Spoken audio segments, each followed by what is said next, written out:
পাশাপাশি দুটি গ্রাম, বকুলপুর এবং রসুলপুর।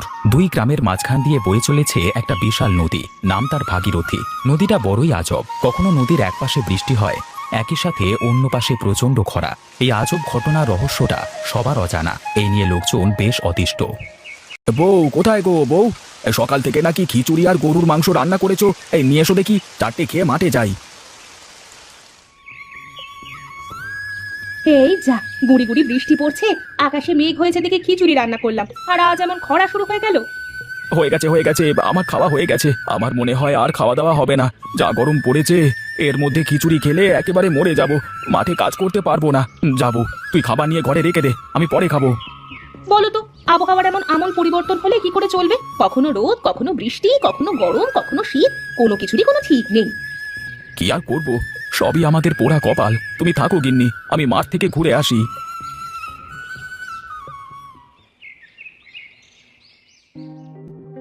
বাবা, আপনাকে আমার কিছু বলবার ছিল। হ্যাঁ বল বাবা, কি বলতে চাস? বাবা, আমার কাছে দুটো সংবাদ আছে। একটা হলো দুঃখের সংবাদ আর একটা খুশির সংবাদ। কোনটা আগে শুনবে?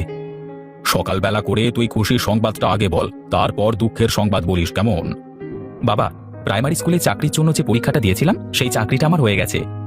সে কি বাবা, এ তো অনেক আনন্দের সংবাদ। আমি সারা জীবন শিক্ষকতা করে এসেছি, আর এখন আমার ছেলে হয়ে তুইও শিক্ষকতা করবি। তা তোর পোস্ট কি বাবা?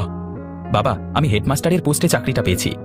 বাহ, সে তো খুব ভালো খবর। আমি চাকরির প্রায় শেষের দিকে এসে হেডমাস্টারের দায়িত্ব পেয়েছিলাম, কিন্তু তুই শুরু থেকে হেডমাস্টার। সত্যি গর্বে আমার বুকটা চওড়া হয়ে গেল আজ। এবার কি যেন একটা দুঃখের সংবাদের কথা বলছিলি, সেটা বলতো দেখি। বাবা, চাকরির পোস্টিংয়ের কারণে আমি তো শহরে থাকতে পারবো না, তোমাকে ছেড়ে চলে যেতে হবে আমাকে। বাবা, এ আবার কি দুঃখের সংবাদ? আমি এখানেই থাকবো, তুই মাঝে মধ্যে এসে আমাকে দেখে যাস। তা তোর পোস্টিং কোথায় হয়েছে বাবা? আমার পোস্টিং এখান থেকে প্রায় 50 মাইল দূরে বকুলপুর গ্রামে হয়েছে বাবা। ছেলের মুখে এমন কথা শুনে বাবার তো খুশি হওয়ার কথা। এতক্ষণ খুশি থাকলেও এবার যেন নীলকান্তের পায়ের নিচ থেকে মাটি সরে যায়। কোথায়?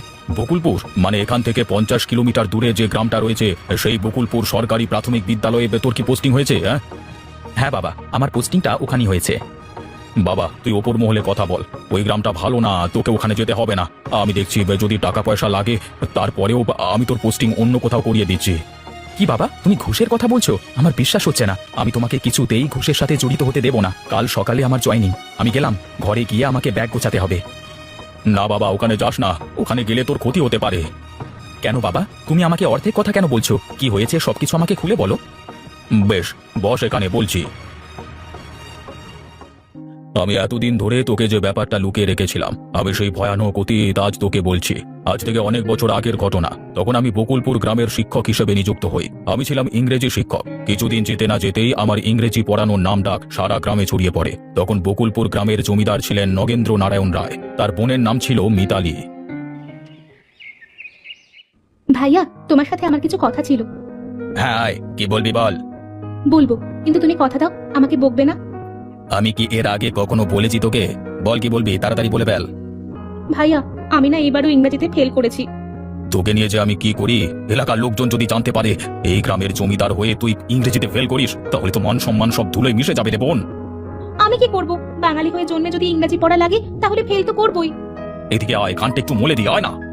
তুমি তো বলেছিলে আমাকে কিছু বলবে না। আচ্ছা বাদ দে, তোদের স্কুলে যে নতুন ইংরেজি টিচার এসেছে, ওর নাম কি রে?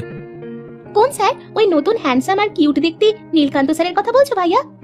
ছি, স্যারকে নিয়ে কি কেউ অন্য কথা বলে? আচ্ছা চল তো, আমি তোর সাথে স্কুলে যাবো একবার, চল। ঠিক আছে, চলো।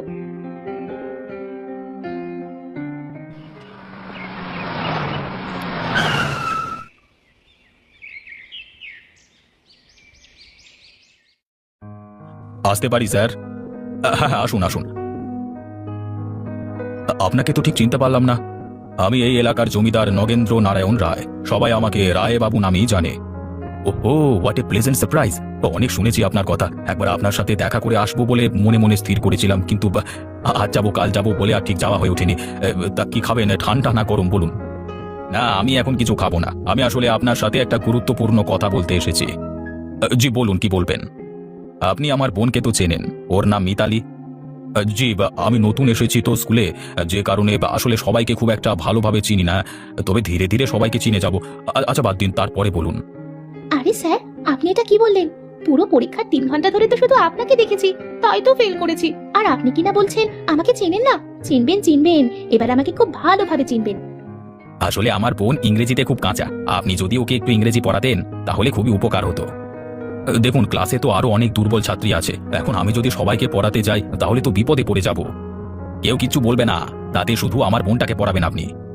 আচ্ছা ঠিক আছে, কাল থেকে স্কুল ছুটির পরে 1 ঘন্টা পরে আমি ইংরেজিটা দেখিয়ে দেবো, কেমন? আচ্ছা ঠিক আছে, আমি এখন উঠি। হ্যাঁ। সেদিন জমিদার তার বোনকে নিয়ে চলে যায়। তারপর থেকে মিতালি আমার কাছে নিয়মিত স্কুল ছুটির পরে পড়তে আসতে থাকে। একদিন পড়তে পড়তে হঠাৎ মিতালি বলে, ও মাগো, চলে গেল। আমার চোখে যেন কি একটা গেছে স্যার। তোমার চোখে হয়তো ময়লা ঢুকেছে, যাও চোখে পানি দিয়ে এসো। আপনি এমন কেন স্যার? একটু ময়লাটা বের করে দিন না। আমি আর কোনো উপায় না পেয়ে আমি মিতালির জোরাজুরিতে এক পর্যায়ে তার চোখ থেকে ময়লা বের করতে রাজি হয়ে যাই। যেই না চোখ থেকে ময়লা বের করতে যাবে তখন সেখানে জমিদার এসে পড়ে। আর আমাদের এই অবস্থা দেখে তারপর আমি বেশ কিছুদিন মিতালির কোনো খোঁজ পাইনি। একদিন হঠাৎ জমিদার আমাকে ডেকে পাঠায়। কি হয়েছে জমিদার বাবু, আপনি আমাকে ডেকেছেন কেন? আপনাকে আমার বোনকে বিয়ে করতে হবে। আপনি এসব কি বলছেন? এটা সম্ভব নয়। আপনি আমাকে না করবার পরিণাম জানেন? সেদিন আমি লোকলজ্জার ভয়ে মিতালিকে বিয়ে করিনি। মিতালিকে বিয়ে করলেও বৈবাহিক জীবনে আমরা মোটেও সুখী ছিলাম না। আমাদের বিয়ের প্রায় বছর 6 পরে আমার জীবনে একসাথে 2টো খুশির সংবাদ আসে। আমাদের জীবনে তুমি আসো, আর তার পরের মাসেই আমার প্রমোশন হয়ে আমি হেডমাস্টারের দায়িত্ব পাই, আর আমার ইংরেজি শিক্ষকের পোস্টে একজন শিক্ষিকা আসেন। আমার নিজের অজান্তেই কেন জানি না আমি তার সাথে ঘনিষ্ঠ হয়ে পড়ে যাই। ধীরে ধীরে আমাদের মধ্যে ভালোবাসা হয়ে যায়। আর এ কথা কোনো ক্রমে মিতালির কানে যেতেই একদিন গভীর রাতে স্কুলের কোয়ার্টার থেকে তোমার মা কিছু লোকজনের সাহায্যে সেই ইংরেজি শিক্ষিকাকে এবং আমাকে তুলে নিয়ে চলে যায় মাঝ নদীতে। তোর সাহস কি করে হলো আমার স্বামীর দিকে হাত বাড়ানো? যদি আমার আর আমার স্বামীর মাঝে আসিস তাহলে আমি তোকে শেষ করে ফেলবো। এ কথা বলে তোমার মা সেই ইংরেজি শিক্ষিকার গলায় একটা কলসি বেঁধে তাকে পানিতে ফেলে দিয়ে আমার কাছে এসে আমার মুখের বাঁধন খুলে দেয়। তুমি কি পাগল হয়ে গেছো? তুমি এটা কি করলে? তুমি একটা খুনি, তুমি পাপী। হ্যাঁ, আজ শুধু আমি একা। আমি তোমার প্রেমিকাকে মেরেছি, তাই আমি তোমার চোখে খুনি। তুমি একবার ভেবে দেখেছো তুমিও খুনি? তুমি আমার হৃদয়কে খুন করেছো। এসব তোমার জন্য হয়েছে, তুমি তো আমাকে জোর করে নিজের করে নিয়েছো। হ্যাঁ, আমি অনেক বড় পাপ করেছি, আর আজ আমি সেই পাপের প্রায়শ্চিত্ত করব। তারপর কি হয়েছিল বাবা? তারপর তোমার মা একইভাবে গলায় একটা মাটির কলসি বেঁধে পানিতে ঝাঁপ দেয়। সেদিন আমিও মরতে চেয়েছিলাম, কিন্তু তোমার কথা চিন্তা করে সেদিন আমি মরতে পারিনি। তারপর আমি তোকে নিয়ে সেখান থেকে শহরে চলে আসি, আর এখানেই তোকে বড় করে তুলেছি। শুনেছি ওই নদী নাকি তারপর থেকে অভিশপ্ত হয়ে গেছে। এখন ওই নদীর এক পারে প্রচন্ড খরা হয়, আর এক পারে প্রচন্ড বৃষ্টি হয়। চলো বাবা, তুমি আমার সাথে চলো। কোথায় যাব বাবা? বাবা চলো না।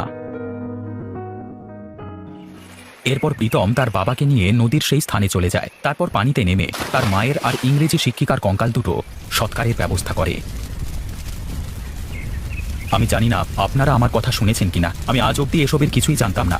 দয়া করে আপনাদের এই অভিশাপ তুলে নিন। আপনাদের কৃতকর্মের ফল এই সাধারণ গ্রামবাসীরা ভুগছে, দয়া করে এই অভিশাপ তুলে নিন। হঠাৎ নদীর মধ্য থেকে দুটো কালো ছায়া বেরিয়ে আকাশে মিলিয়ে যায়, আর অভিশপ্ত নদীটা অভিশাপ মুক্ত হয়ে যায়।